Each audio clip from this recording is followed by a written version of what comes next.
السلام عليكم ورحمة الله وبركاته. فيديو جديد في 5 رياضة مع تيسير.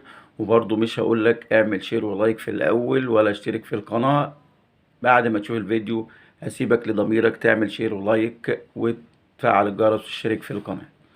أول خبر عندنا الخبر المنتظر لجماهير الأهلي، اللي هو مهاجم النادي الأهلي الجديد.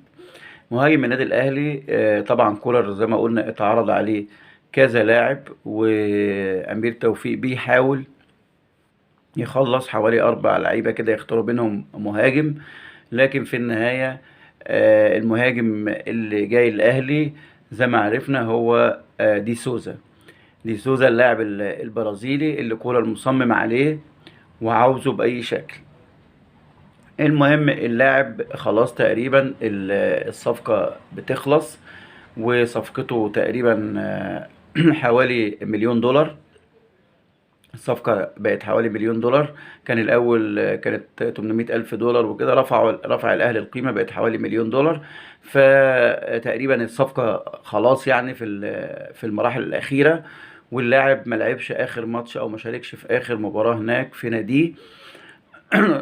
كان بره التشكيل، وده بيقول لنا ان خلاص تقريبا الاهلي خلص المهاجم دي سوزا اللي كان كولر مصمم عليه. بس هم عرضوا عليه كذا اسم، والراجل برضو صمم على دي سوزا. وممكن الاهلي خلال كام يوم يعلن عن الصفقة، ودي كده صفقة الاهلي او مهاجم الاهلي الجديد. الخبر التاني يا جماعة عندنا ان الزمالك بعد استقالة مجلس إدارة نادي الزمالك كل شوية نلاقي فضيحة جديدة، نلاقي حاجة جديدة طالعة.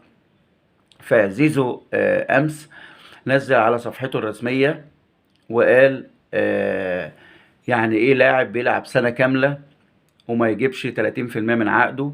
يعني ايه ما تلاقيش مسؤول تكلمه؟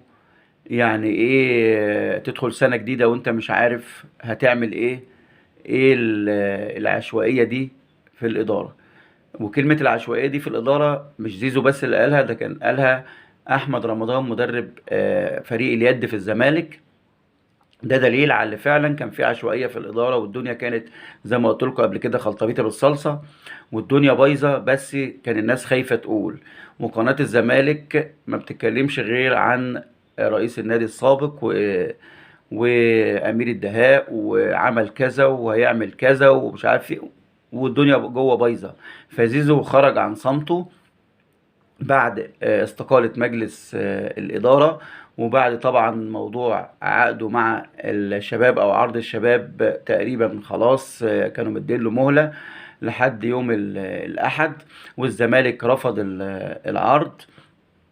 فخلاص هو كده مش رايح الشباب، في الغالب 90% يقعد في الزمالك إلا إذا حصلت أمور أخرى.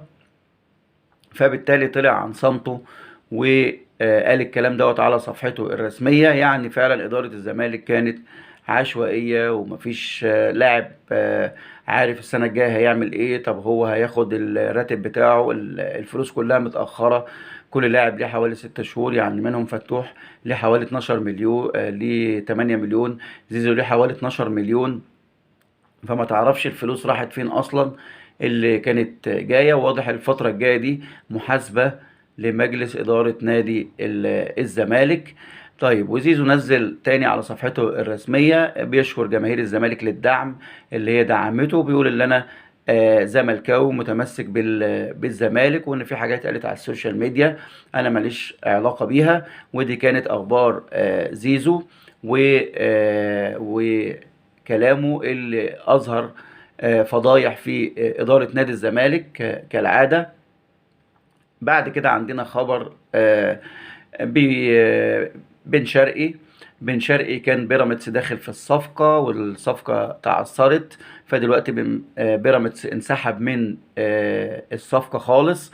وفي كلام ان الاهلي بيحاول يفاوض بن شرقي بعد ما بيراميدز انسحب من الصفقة، بيحاول يتعاقد معاه، وعرضوا على كولر بن شرقي، وكولر اداهم الموافقة ان هم يعملوا مفاوضات مع بن شرقي. واحتمال برضو الصفقة تنتهي ويبقى بن شرقي في الأهلي. دي اخبارنا النهارده، اخبار سريعه كده تيك اواي. لو عجبك الفيديو اعمل لي لايك وشير، ولو مش مشترك في القناه اشترك في القناه وفعل الجرس، وشرفنا بتعليقك على الفيديو. والسلام عليكم ورحمه الله وبركاته.